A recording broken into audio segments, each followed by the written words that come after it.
बोलो यीशु मसीह की आवाज में बोलो यीशु मसीह की आमेन. आता दोन्ही हात उंच करून म्हणूया बोलो यीशु मसीह की त्या लोकांसाठी होतं ज्यांना आळस द्यायचा. हालेलुया. आपल्या शेजारच्या व्यक्तीकडे पहा आणि म्हणा तुम्ही आज खूप छान दिसताय.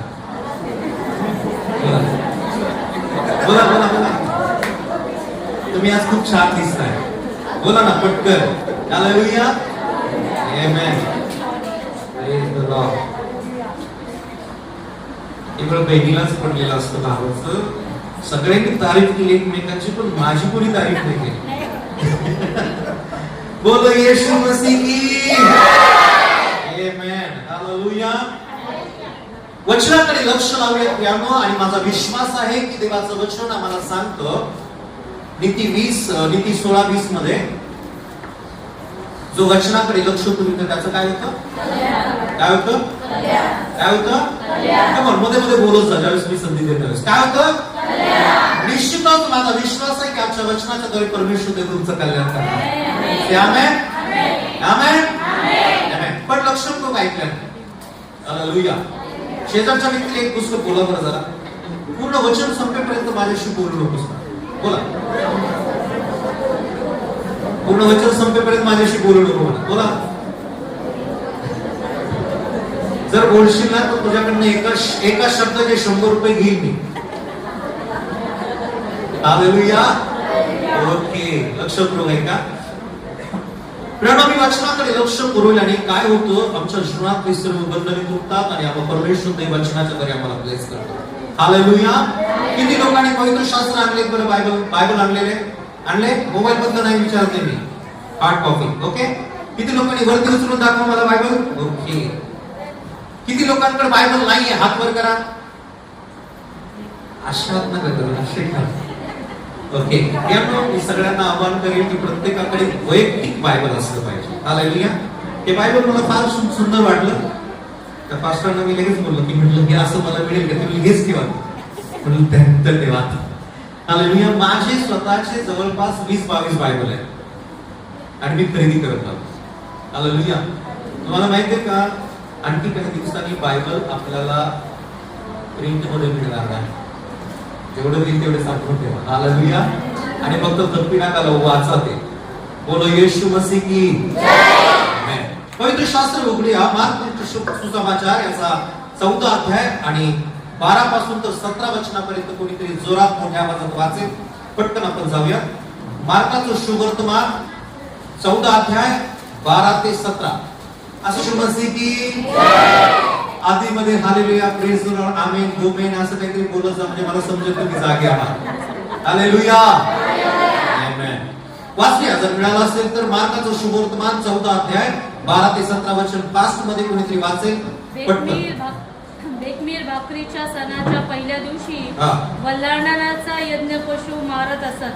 त्या दिवशी त्याचे शिष्य त्याला म्हणाले आपण वल्हांडणाचे भोजन करावे म्हणून आम्ही कोठे जाऊन तयारी करावी अशी आपली इच्छा आहे. मग त्याने आपल्या शिष्यापैकी दोघांना पाठवताना सांगितले नगरात जा. म्हणजे कोणी एक माणूस पाण्याचे मडके घेऊन जाताना तुम्हाला भेटेल त्याच्या मागून जा. तो आत जाईल. तेथल्या घरधण्याला असे सांगा गुरुजी विचारतात मी आपल्या शिष्यासह वल्हांडणाचे भोजन करावे अशी माझी उतरण्याची जागा कोठे आहे.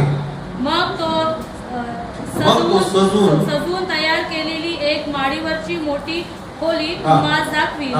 तेथे आपल्यासाठी तयारी करा. मग शिष्य निघून गेले. तेव्हा त्याने सांगितल्याप्रमाणेच त्यांना आढळले आणि त्यांनी वल्हांडणाची तयारी केली. मग संध्याकाळ झाल्यावर तो 12 शिष्याबरोबर आला. हालेलुया. आता सर्वजण माझ्याकडे पाहायचे. Praise the Lord. सर्वजण माझ्याकडे पहा. या ठिकाणामध्ये बायबल सांगते की प्रभू येशू ख्रिस्त त्याच्या शिष्यांबरोबर शेवटच्या भोजनाची तयारी करण्यासाठी काही लोकांना शिष्यांना सांगत आहे. हालेलुया. सो या वचनाच्या द्वारे परमेश्वर देवाने मला जे काही प्रकट केलेलं आहे तुमच्या समोर मी ठेवेल आणि निश्चितच माझा विश्वास आहे की परमेश्वर देव आज तुमच्याशी बोलणार आहे. आमेन आमेन आमेन. किती काही लोकांना वाटतं परमेश्वर देवाने माझ्याशी बोलावं आज, आमेन, काहीतरी अद्भुत घडणार आहे, माझा विश्वास आहे की परमेश्वर देव तुम्हाला ब्लेस करणार आहे. पटकन जाऊया. बायबल सांगतं या वचनामध्ये की पवित्र शास्त्रामध्ये म्हटलेलं आहे की बेखमरी भाकरीच्या सणाच्या पहिल्याच दिवशी त्याचे शिष्य त्याच्याकडे आले आणि त्याला म्हणाले, गुरुजी, आपण वलांडणाचं भोजन करावं म्हणून आम्ही कुठे जाऊन आपल्यासाठी तयारी करावी, आपली इच्छा आहे. काय वचन आहे ते? त्या वचनाचा दुसरा भाग कोणी वाचेल का? त्या दिवशी त्याचे शिष्य त्याला म्हणाले, आपण वलांडणाचे भोजन करावे म्हणून आम्ही कोठे जाऊन तयारी करावी अशी आपली इच्छा आहे. Praise the Lord. माझ्या पाठीमागे म्हणते, आम्ही कोठे जाऊन तयारी करावे अशी आपली इच्छा आहे. Praise the Lord. Yeshu Masih की. जर समजा तुम्ही एखाद्या पाहुण्याच्या घरी गेलात आणि त्या पाहुण्याने तुम्हाला विचारलं, तुम्ही आमच्या डायनिंग हॉलवरती जेवणार आहे, खाली जेवणार आहे, हॉलमध्ये जेवणार आहे, बेडरूम मध्ये जेवणार आहे, का टेरेस वरती जेवणार आहे, का हॉटेलमध्ये जेवणार आहे, असं जर तुम्हाला विचारलं, तुम्ही म्हणता राहू दे बाबा, तू जेवणच नको देऊ मला, मी माझं काहीतरी खाईन बसणार. बरोबर आहे. पण जर तुम्ही त्या व्यक्तीसाठी किंवा त्या पाहुण्यासाठी किंवा तुमच्यासाठी कोणी न सांगता मेजवानी देत आहे आणि ते तुम्हाला सरप्राईजली आहे, तर तुम्हाला आनंद वाटेल. जे काय असेल चटणी मिरची, हा यांनी केलं माझ्यासाठी. परंतु जर तुमच्या मनाविरुद्ध काही भोजन असेल, काही काही लोक असतात असे, हे काय जेवण म्हणतात का, याला काय मेजवानी म्हणतात का, याला काय खाणं म्हणतात का, मला असं आवडत नाही, मी असं खात नाही, मी हे करत नाही, मी ते करत नाही. आजकाल लोकांचे बरेच नखरे असतात. अनपेक्षित विघ्न काही वेळेला आमच्यासाठी ज्या काही गोष्टी करतात ना, त्या आम्हाला समाधानकारक असतात. आणि बऱ्याच वेळेला आम्ही प्रभूसाठी काहीतरी करतो की प्रभूची इच्छा न पाहताच, न विचारताच आम्ही त्याच्यासाठी करून जातो. आमच्या चर्चमध्ये एक अंकल होते, आता ते थकले फार येत नाही, तर त्यांनी एक 2-3 वर्षापूर्वीची गोष्ट आहे, एका वर्षामध्ये 13 बिझनेस माझ्याकडे आणले होते. किती आणायचे? कागदावर आणायचे, कशावर आणायचे, काही आणायचे आणि मला म्हणायचे, प्रार्थना करा पास्टर, देवाची इच्छा याच्यामध्ये मी सक्सेस होईल.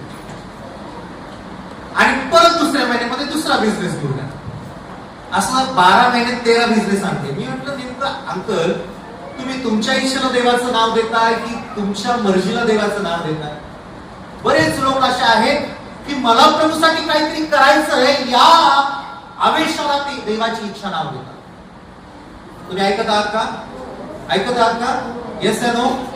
बोलो येशू मसीह की. आज मला शिकून घ्यायचंय की मला देवासाठी काहीतरी करायचंय ना, तर मला माझ्या मर्जीने नाही करायचं, मला देवाच्या इच्छेने करायचं, देवाच्या मर्जीने करायचं. हालेलुया. बरेच लोक आहेत, काहीतरी करतात, देवासाठी करतात आणि म्हणतात की अरे देवाने मला अशी मदत नाही केली.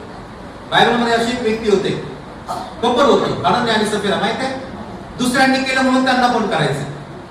घर विकलं, जमीन विकली, पैसा आणला म्हणून बायकोनी त्याला हळूच कानात सांगितलं, की पागल होतो, थोडं ठेव आपल्यासाठी. आणि मग तिने ठेवलं. त्यांनी बायबल सांगतं की त्याचा परिणाम फार वाईट झाला. ही कुणाची इच्छा होती? कमा कुणाची इच्छा होती? कुणाची होती? त्यांची स्वतःची इच्छा होती. देवाची इच्छा होती का? बऱ्याचदा लोक देवासाठी कार्य करून आपल्यावरती शाप म्हणून घेतात. देवासाठी काहीतरी करून देवाकडून आशीर्वादाच्या ऐवजी शाप म्हणून घेतात. तुम्ही म्हणता असं कसं पास्टर, आम्ही तर सगळं देवासाठी करतो. मी बायबल मधून सांगतो तुम्हाला. पवित्र शास्त्रामध्ये आम्हाला माहिती आहे, चांगलं आणि सुंदर कॅरेक्टर ज्याचा आम्ही आदर्श ठेवतो, दावीद राजा. माहितीये? माहितीये दावीद? येशू मसीह की. बायबल सांगते की दावीद राजा त्याच्या मनामध्ये एक दिवस आलं. पहिले इतिहासाचं पुस्तक 21वा अध्याय आणि जर पुढे 5 वर्षापासून पुढे जर तुम्ही वाचलं, वाचायची गरज नाही, लिहून घ्या फक्त आणि नंतर तुम्ही वाचा ते घरी केल्याच्या नंतर, कारण वेळ फार आहे. पहिले इतिहासाचं पुस्तक याचा 21 अध्याय आणि 2 वचन, 12 वचन आणि नाही का 22 वचन, त्या सर्व वचनामध्ये 13 वचनापर्यंत ते लिहिलेलं आहे. एक दिवस त्याच्या मनामध्ये आलं की त्यांनी इस्रायलाची मोजदाद करावी. काय करावी? कमान तुम्ही बोला ना, काय करावी? म्हणा मोजदाद. मोजदाद कळते? काउंटिंग. त्याला वाटलं की इस्रायलला मोजावं किती इस्रायल लोक आहेत. आणि बायबल सांगतं की ही गोष्ट देवाला आवडली. मग देवाचं वचन सांगतं की डायरेक्ट देवाने देवाच्या सेवकाला पाठवलं आणि म्हटलं की तू देवाविरुद्ध पातक केलेला आहेस, आता याचा परिणाम तुला भोगावा लागेल. शत्रूची तलवार मरी की देवापासून नाही का तुझ्यावरती तलवार चालवावी. दुष्काळ या 3 गोष्टी पाहिजे तू काहीतरी निवड. तो म्हटला प्रभू आता मला तुझ्या हाती सापडू दे. हालेलुया. बघा दाविदाने काय मोठी चूक केली होती असं तुम्हाला वाटतं का? कम ऑन, तुम्ही ऐकत आहात का? येस या नो? बोलो येशू मसीह की. आपले दोन्ही हात वर करून येशू मसीह की. बायबल सांगते की सेम तेच काम पवित्र शास्त्रामध्ये आणखी एका व्यक्तीने केलं, पण त्याला देवाने सांगितलं होतं. कम ऑन, त्याचं नाव काय माहिती तुम्हाला? नेहम्या. बोला नेहम्या. तालुकदार होता कुणाचा? राजाचा. पण बायबल सांगतं की नेहम्याच्या 7व्या अध्यायामध्ये जर वाचलं तर परमेश्वर देवाने स्वतः त्याला सांगितलं की जा आणि तू इस्रायलाची काय कर? काय कर? मोजदाद कर. त्यांना मोज, त्यांची संख्या किती बघ. पवित्र शास्त्र सांगतं की दाविदाने देखील इस्रायलाची मोजदाद केली, परंतु देवाकडून त्याच्यावरती शाप आला आणि नेहम्याने देखील इस्रायलची मोजदाद केली. परमेश्वर देवाने त्याच्या हातचं काम सिद्धीस नेलं, त्याला आशीर्वाद केलं. काम सेम आहे, परंतु बायबल सांगतं की स्वतःच्या मर्जीमुळे केल्यामुळे दाविदावर शाप आला आणि नेहम्याने देवाच्या मर्जीमुळे केल्यामुळे त्याला आशीर्वाद केला. हालेलुया. काही लोक आपल्या इच्छेला देवाची इच्छा नाव देतात. हालेलुया. काय करतात? आपल्या इच्छेला देवाची इच्छा नाव देतात. मी येरवड्यामध्ये सेवा करत होतो. पास्टर माझ्याकडे आले. त्या मंडळीमध्ये आम्ही बऱ्याच नाईट प्रे केल्या. तुम्ही पास्टरला विचारा. आणि त्या चर्चमध्ये 2 मुली होत्या. लक्षपूर्वक आहे, इंटरेस्टिंग गोष्ट. आणि त्यांनी ठरवलं एक दिवशी, दोघींचं अफेअर होतं, त्यांनी ठरवलं की पळून जायचं. पण त्याच्या अगोदर आमची युथ मीटिंग होती आणि युथ मीटिंग मध्ये आम्ही काहीतरी प्रार्थना केली. तर लिहिण्यासाठी माझी नोटबुक नव्हती. मी नोटबुक घेतली, पडली, लेखी सापडली. ती खाली कशाला तरी पाणी आणायला गेली आणि मी म्हटलं पुढचं पेज नको, मागच्या पेजवरती मी खोललं आणि मला काहीतरी दिसलं आणि मी ते वाचलं आणि त्या मुलीने लिहिलं होतं, प्रभू जर तो मुलगा मला आज 4 वाजता त्या चौकात बसलेला दिसला तर मी समजेल ही तुझी इच्छा आहे.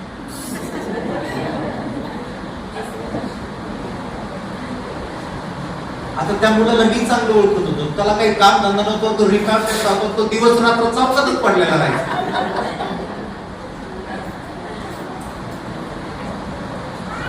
अशा पद्धतीचे देवाकडून साईन मागतात लोक.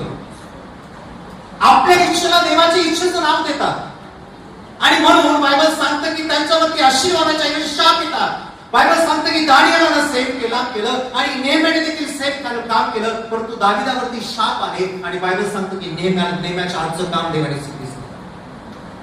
आम्ही जे काम करत आहोत ना त्यामध्ये देवाची इच्छा पहा. येशूचे शिष्य म्हटले असते चला येशूला खुश करू, आज मस्त काहीतरी मटण रान करूया, मस्त काहीतरी चिकन तंदूर करूया, मस्त येशूला काहीतरी आवडणारं डिश करूया आणि येशूच्या आपण त्याला सरप्राईज द्या. पण बायबल सांगते की त्यांनी तसं केलं नाही. ते येशूकडे गेले आणि येशूला म्हणाले, गुरुजी आपली काय इच्छा आहे की आम्ही आपल्यासाठी कुठं तयारी करावी. प्रभूसाठी पण काम करताना ना प्रभूची इच्छा विचारावी. हालेलुया. Praise the Lord. आपलं एक चर्च आहे पलटण लांबची ब्रांच चर्च आहे. पास्टर नेहमी जातात, त्या पास्टरांना ओळखतात.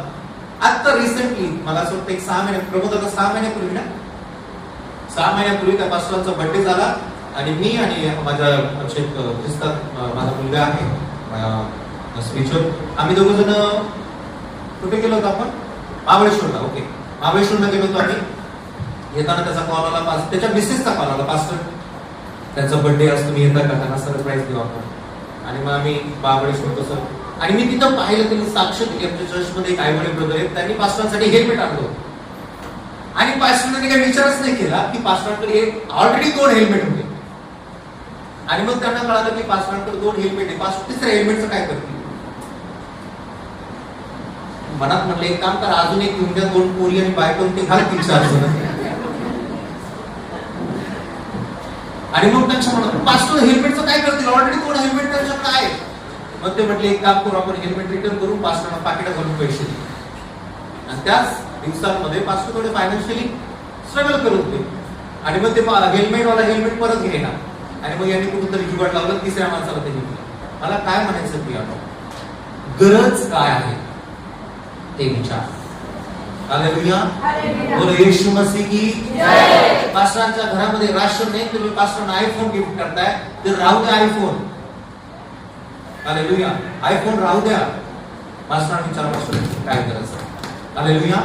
बरेच असं वाटतं की मी पास्टरांसाठी काहीतरी केल्यानं, मी देवासाठी काहीतरी केल्यानं, मी चर्चसाठी केल्यानं, मी चर्चमध्ये हे केल्यानंतर पास्टर खुश होतील, देव खुश होतील. नाही, ही तुमची इच्छा आहे, परंतु देवाला काय हवं आहे, देवाची काय इच्छा आहे ती समजून घ्या. प्रियानो, आपल्या इच्छेला देवाची इच्छा लावू देऊ नका. बरेच लोक याचमुळे आशीर्वादापासून वंचित आहेत. आपण होऊन काहीतरी करायचे, स्वतःला काहीतरी करायचे, स्वतःला काहीतरी बेस्ट दाखवायचे, स्वतःला मंडळीसमोर काहीतरी वेगळं प्रेझेंट करायचंय, आणि म्हणून ते करतात. आणि बायबल सांगते का, असं त्यांच्या जीवनामध्ये आम्हाला पाहायला मिळतं की वर्षानुवर्ष ते आशीर्वादित होत नाही. हालेलुया. मी सांगितलं की देवाची इच्छा, देवाची मर्जी पाहून घ्या काय आहे, आणि देवाच्या मर्जीप्रमाणेच आम्हाला केलं पाहिजे. हालेलुया. बोलो येशू मसीह की जय. बोलो येशू मसीह की जय. जाऊया पुढे.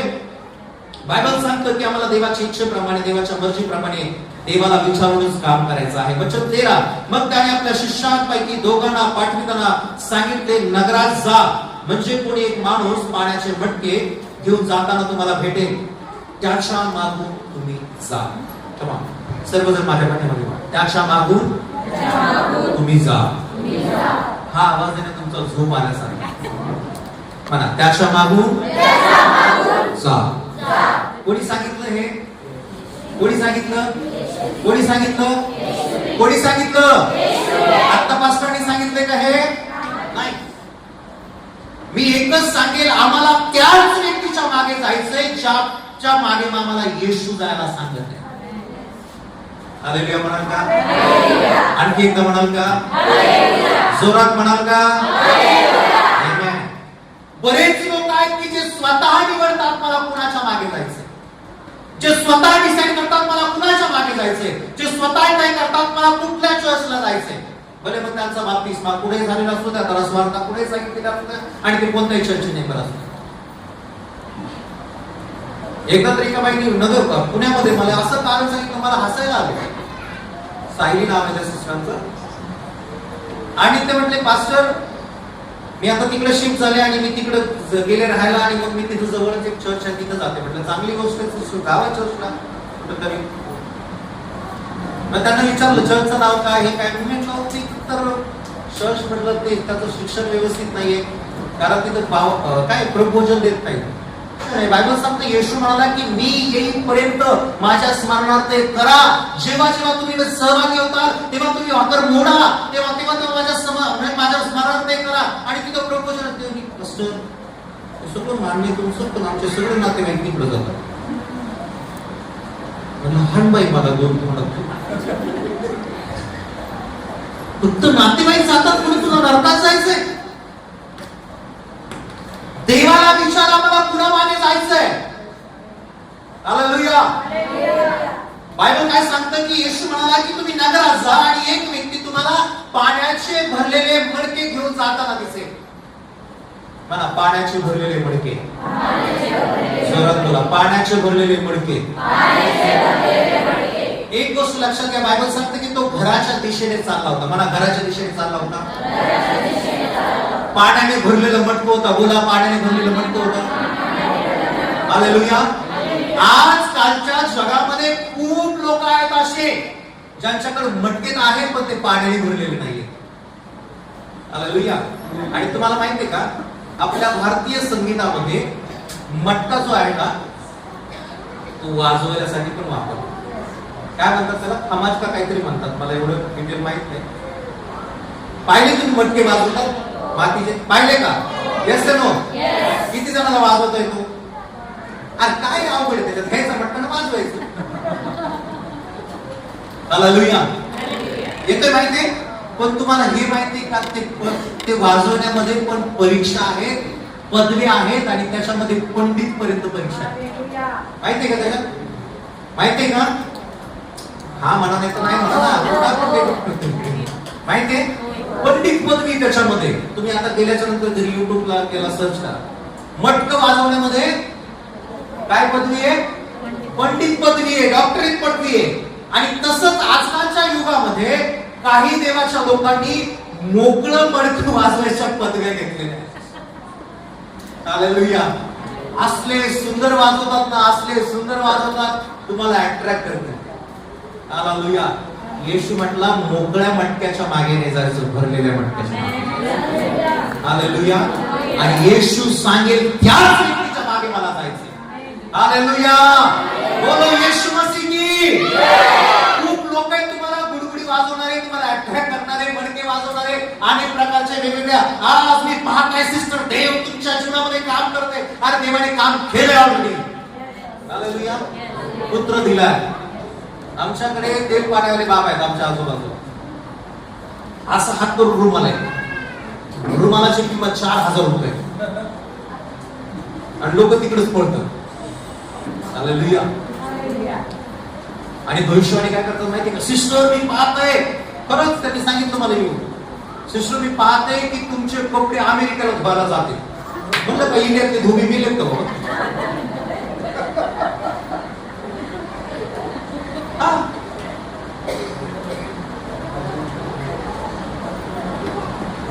एका बहिणीने तर प्रार्थना करायला सुरुवात केली.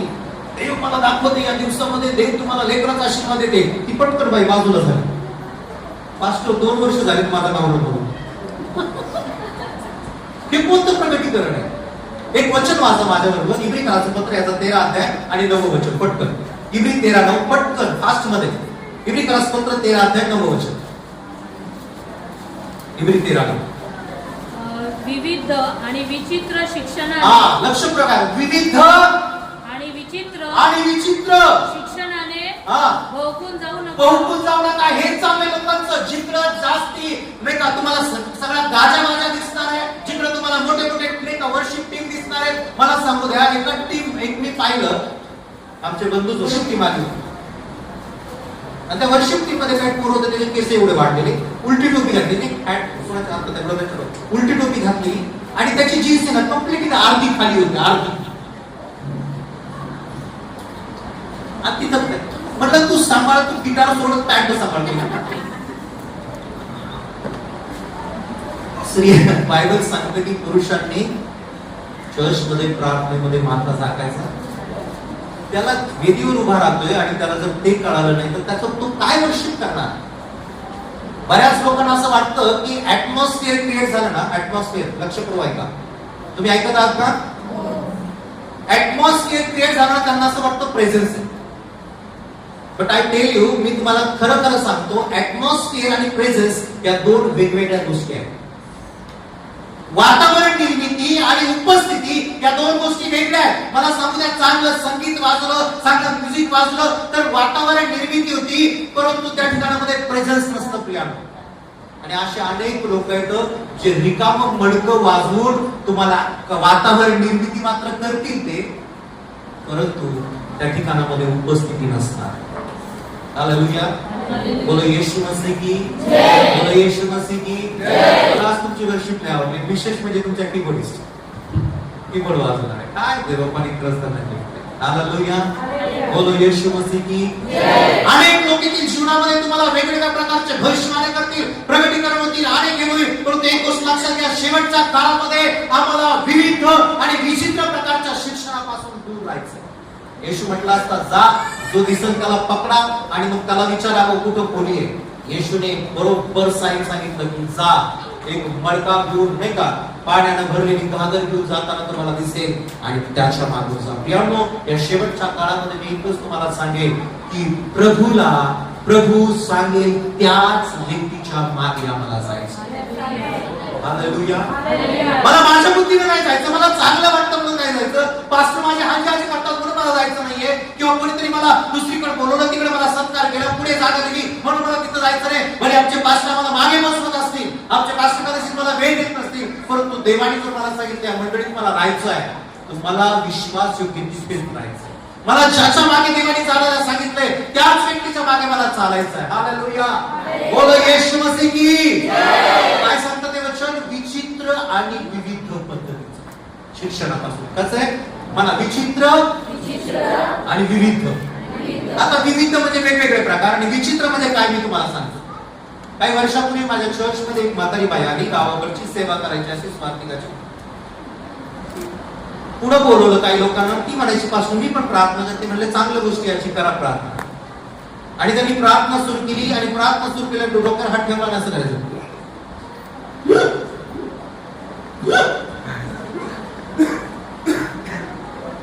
मी म्हटलं त्यांना गुचकी लागली, पाणी द्या. आजोबा होते म्हणजे गुचकी नाही, देवाचं उत्तर आलंय.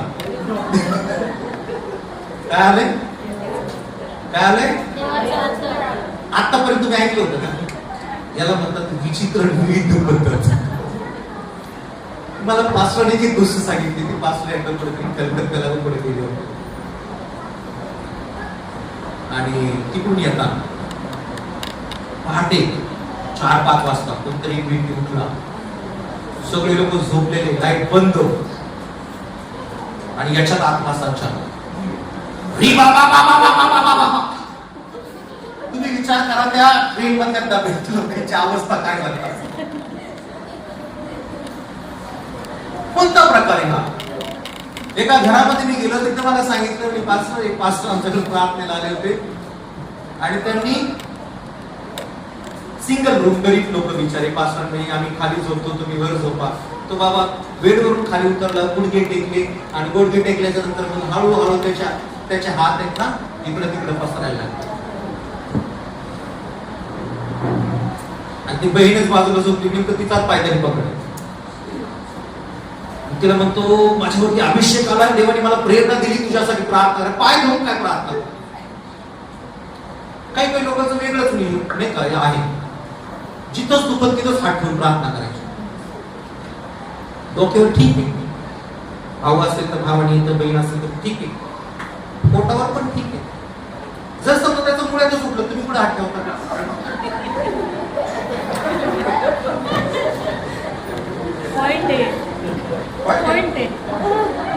खरंच आहे.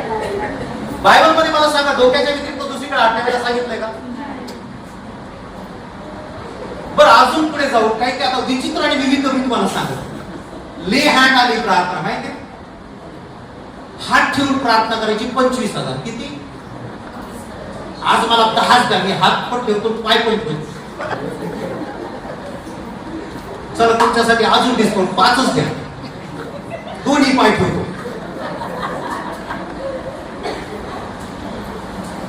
लोकांची मेंटॅलिटी झाली, प्रार्थना झाली तरी पण माझ्या डोक्यावर हात ठेवा. अरे डोक्यावर हात ठेवतो तो एक केस दिले, पाचशेचे हात तेरकट झाले.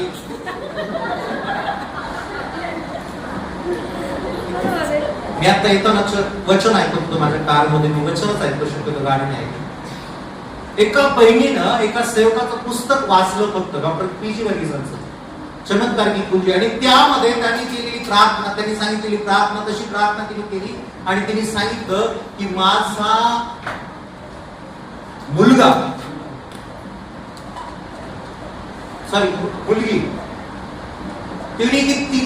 तिला सांगितलं होतं की तिच्या कानामध्ये काहीच नव्हतं, पूर्ण होल होतं, कानात पडदा बिडदा काहीच नाही. आणि डॉक्टरांनी तिला जन्मता लिहून दिलं होतं की ही मुलगी आयुष्यात कधीच ऐकू शकणार नाही, लिहून दिलं होतं. पण काय का असं. आणि तिने ते पुस्तक वाचलं, त्या सेवकाची प्रार्थना तिने अवलंबिली आणि तशी प्रार्थना केली आणि ती म्हणली 6 महिन्यानंतर मी चेक करायला गेले तर माझ्या मुलीच्या कानातला पडदा तयार झाला. मला सांगू द्या, जर तुम्ही देवाच्या वचनाप्रमाणे चालाल, प्रार्थना कराल आणि विचित्र आणि विविध प्रकारच्या शिक्षणापासून जर तुम्ही सावध राहाल, तर मला सांगू द्या कोणत्या बिशप, डॉक्टर, भविष्यवक्ता, इव्हांजलिस्ट यांनी तुमच्यावर हात ठेवायची गरज नाही. देव बायबल सांगतं प्रभू येशू ख्रिस्त वधस्तंभावर मेला, त्या दिवशी त्यांनी मध्यस्थ काढला आणि बायबल सांगते की डायरेक्ट तुम्ही देवाबरोबर बोलावं. हे देवाने आमच्यामध्ये संबंध असतात. हालेलुया. काही लोक तर नुसते भविष्यवक्त्याच्या मागे पडतात. पुण्यामध्ये माझी भवानी पेठेमध्ये ठिकाणी प्रार्थना चालायची आणि त्याला कुठेतरी सांगितलं पास्टर भविष्यवाणी करतात, यांना प्रगटीकरण होतं. आणि माझ्याकडे पास्टर मी ऐकलं तुम्हाला देव प्रगट करतो. हा करतो सिस्टर, देवाने केलं तर मी सांगतो. माझ्यासाठी प्रार्थना करा, सांगा बरोबर मला काय माझ्याबद्दल काय मी दाखवतो देव तुम्हाला. म्हणलं मी काय जाणता घेतात का? जर देवाने दाखवलं तर मी सांगेन. बरंच काही भविष्यवाणी, बरंच. आजकाल भविष्यवाणी काय होतं, देव मला दाखवते 1 ते 10 करता कोणता एक अंक सांगतो. 7, 8, 2, 5 हे तुमच्या मोबाईल मध्ये आहेत का? याच्याशिवाय दुसरे कोणते आकडे आहेत? हेच आहेत की काय की लोक 1984 मध्ये जे जन्मले ते त्यांना 80 मध्ये देणार आणि 84 मध्ये इथं 84 लोक असतील इथं. विशेष काय आहे, बायबलच्या भविष्यवाण्या वेगळ्या होत्या. बायबलचे प्रगटीकरण, बायबलचे रेव्हलेशन वेगळे होते. त्यामुळे ही वेळ आहे आम्हाला बदलण्याची, ही वेळ आम्हाला सतर्क होण्याची. बायबल सांगते की शेवटच्या काळामध्ये खोटे संदेश येत नाही तर खोटे ख्रिस्त सुद्धा उठणार आहे. त्यावेळेस आम्ही काय करणार? वाचा, स्वतःला अलिप्त ठेवा विचित्र आणि विविध प्रकारच्या शिक्षणापासून. मला एक व्हिडिओ पासवर्ड पाठवला होता. एक माणूस प्रार्थना करतोय एका व्यक्तीसाठी, ठीक आहे तू नाही जात तर मीच जातो. आणखी साऊथ आफ्रिकेचा एक व्हिडिओ त्यांनीच पाठवला होता, मग तुम्हाला फनी व्हिडिओ पाठवत असतात. एका पास्टरने प्रचार केला, परमेश्वर हमारा चरवाहा है और हम उसके चलो घास खाएंगे.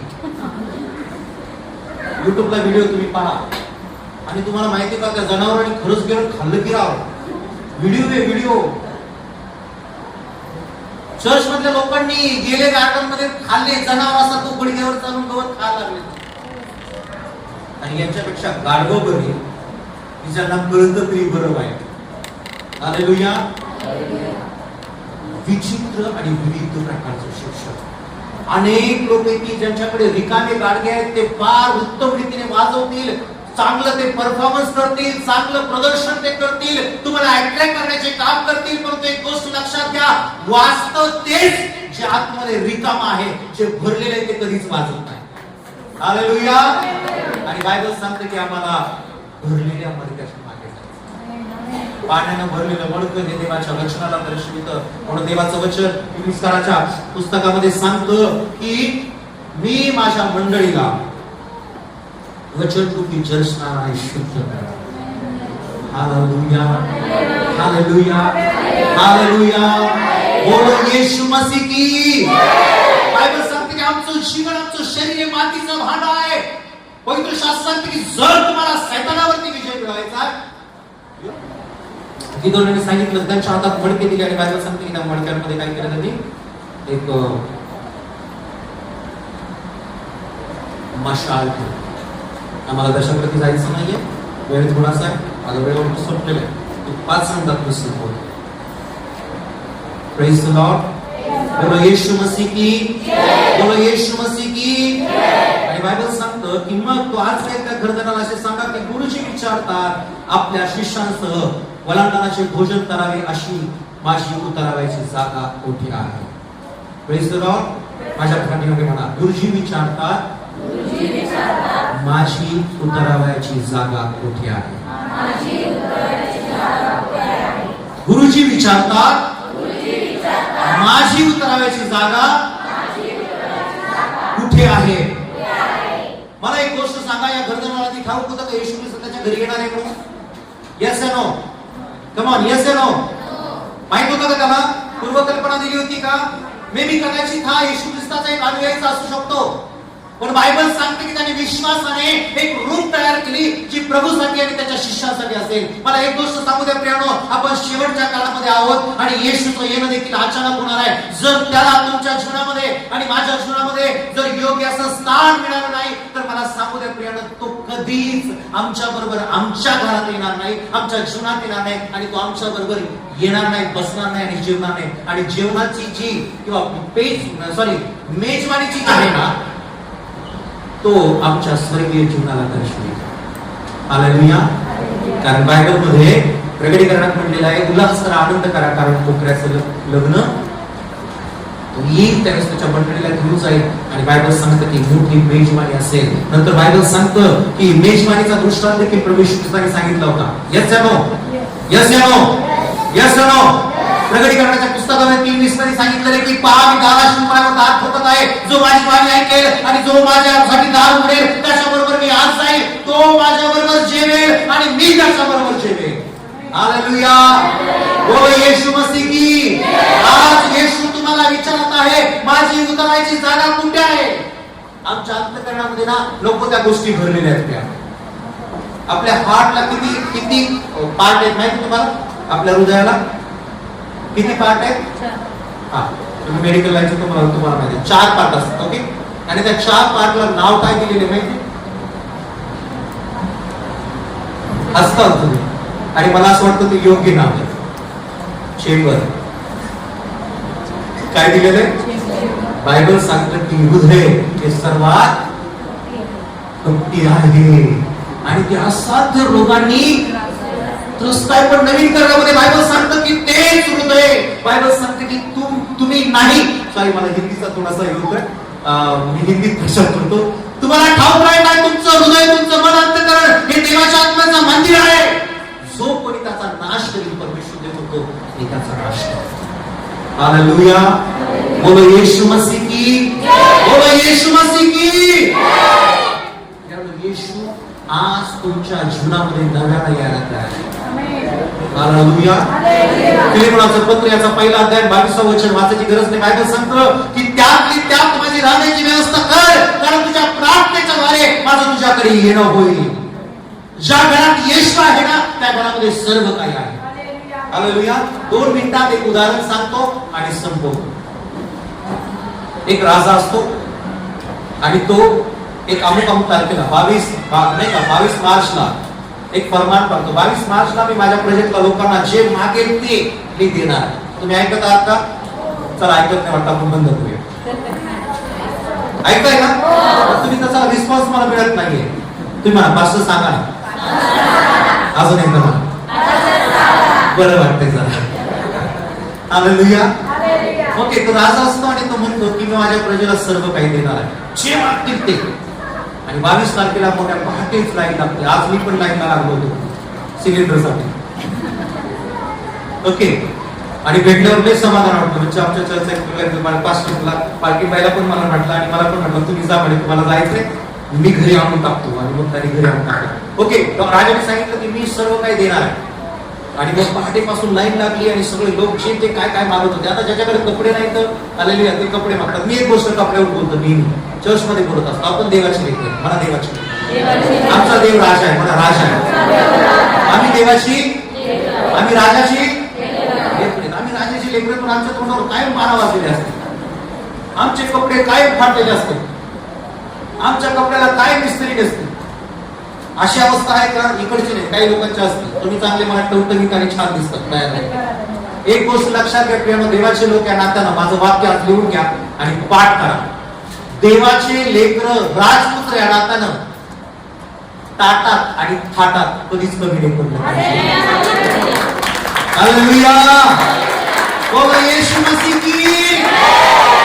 तुमच्या तोंडावर मारा वाजले, तुम्ही म्हणता माझा बाप राज आहे, तो म्हणतो राहू दे, तू नको सांगू, मला दिसतं तुझ्या चेहऱ्यावर. हालेलुया. म्हणून काय ताटात आणि कधीच कमी पडलं नाही, तोच कमी पडू देणार नाही. हालेलुया. राजा म्हटला मी देणार. सगळे जमले. प्रत्येकाने जे जे काय काय मागितलं. ज्याच्याकडे कपडे नाही त्यांनी कपडे मागितले. राजकोषाकडे ज्याच्याकडे सोनं नाही त्यांनी सोनं मागितलं. ज्याच्याकडे जमीन नाही त्यांनी जमीन मागितली. ज्याच्याकडे नाही का घोडागाडी नाही त्यांनी मागितलं. ज्याच्याकडे ज्याला लईच पिण्याचा शोक आहे त्यांनी दारू म्हटल्यावर राजा तू कोणते ब्रँड पेतो त्याला देखील मला मागितलं. सगळ्यांनी काय काय काय काय मागितलं. आणि एक तरुण मुलगा मागे राहिला माझ्यासारखा. मला तरुण समजतात तुम्ही आता म्हणा की राव काय करते. हालेलुया. आम्ही तरुण आहेत असं. Praise the Lord. दिसतात आम्ही म्हातारे नाही कधीच. हालेलुया. आणि एक तरुण मुलगा म्हटला राजा मला तुझ्या मुलगी पाहिजे. राजाचं फरमान कसं होईल. राजाने शब्द दिला देवाच लागेल. ठीक आहे बाबा माझा शब्द गेला ते. लग्न मस्त धूमधाम झालं. ज्यांनी दारू मागितली तो इतका प्याला बिन पाण्याची तर प्याला कायमच गेला, लगेच गेला संध्याकाळीच. ज्यांनी सोनं घेतलंय, ज्यांनी कपडे घेतले, आता राजा मस्त मस्त धिप्पाळ खाऊन पिऊन पोचलेला, याचं शरीर असं झालेलं एवढा दिसतंय. हिने राजाचा पोशाख घातला नाही, कपड्यात पाय घुटून पडला, दात पडले. संध्याकाळी राजाकडे आला, राजा तुझ्या वचना खात्याने माझे जमीन घेतली, घोडे घेतले, जो घोड्यात नाही का घोडे घेतले त्यांनी घोड्याच्या पायाखाली चिरून नेला. असं प्रत्येकाचं काय ना काय झालं. राजाची पोरगी, मी काय तुझ्या अशा झोपडी तर आणा काय, एक दिली करून सगळ्यात शेवटी एक राहिली म्हातारी बाई. ती म्हटली की राजा, मला तुझं जमीन जुमला, सोनं नाणं पैसा अडका काहीच नकोय. जर देता आलं ना तर एक गोष्ट मला दे, फक्त मी जोपर्यंत माझ्या जीवाची आहे तोपर्यंत महिन्यातले 2 दिवस माझ्या घरी येऊन राहा. काय म्हटली? महिन्यातले 2 दिवस माझ्या घरी येऊन राहा. राजा म्हटला आता शब्द दिलाय तर पाळावंच लागणार आहे. पटकन जाते, लवकर सांगते, रंगवून सांगत नाही. प्रधानजीला म्हटला, प्रधानजी पटकन ये. म्हातारीचं घर कुठे शोध होता. प्रधानजी गेला, प्रधानजीला ती म्हातारी म्हटली, चला आजी तुमचं घर दाखवा. त्याने बाबा इथपर्यंतच तुझा रथ जातो, इथून पुढे पायी जावं लागतं. रथ लावला, पायी गेले, चिखला धुळी. आजीबाईचं घर एक छप्पर दिसलं, तावला इकडून दिसला का इकडून निघतोय. प्रधानजीने म्हटलं आतमध्ये गेल्यावर तरी काहीतरी असं. आतमध्ये जातोय ते फाटलेली चटई, एक मडकं, त्याच्यावर नाही का तो प्लास्टिकचा ग्लास, 3 दगडाची चूल आणि अशी तिची अवस्था होती. त्याच्यात त्याला बघून छप्पर आणि राजनी कधी राहायचा. तो आला आणि राजाला आव्हान दिला आणि राजाला म्हटलं, राजा तुम्ही 2 दिवस सोडावं, 2 मिनिट पण तुम्ही राहू शकत नाही तिथं. आणि तिकडे जायचं सोडा म्हणे, पण तिकडे राहायचं सोडा, जाणंच होत नाही, रस्ताच नाहीये. राजा मला एक काम कर, आत्ताच लगेच महिना संपेपर्यंत, तिचे 2 दिवस येईपर्यंत तिच्या घरापर्यंत रोड बनव, तिथं महल बनव, तिथं राजाच्या घरात नाही असणारे सर्व सुख सुविधा तिकडे बनव. आणि बायबल त्या स्टोरी मध्ये असं म्हटलंय की जोपर्यंत त्या आजीबाईचा जीवाची होता तोपर्यंत राजा दर महिन्यात 2 दिवस तिथं राहायचा, जायचा आणि त्या आजीबाईने मरेपर्यंत ऐश्वर्यात जीवन जगलं. प्रत्येकाची प्रत्येक गोष्ट संपली, लयास गेली, परंतु तिने मागितलं फक्त राजा. तेवढं मला सांगू दे, आमचा देव हा राजांचा राजा आहे आणि तो आज तुमच्या जीवनामध्ये येण्याला तयार आहे. आणि बायबल सांगते की जर तुम्ही बाकीच्या गोष्टी स्वीकारणार नाही, बाकीच्या गोष्टीला प्राधान्य देणार नाही आणि विचित्र आणि विविध प्रकारच्या शिक्षणाकडे तुम्ही जाणार नाही आणि तुम्ही येशूने सांगितलं त्याच व्यक्तीच्या मागे जाल, तर मला सांगू द्या, येशू आज तुमच्या घरामध्ये येणार आहे. हालेलुया.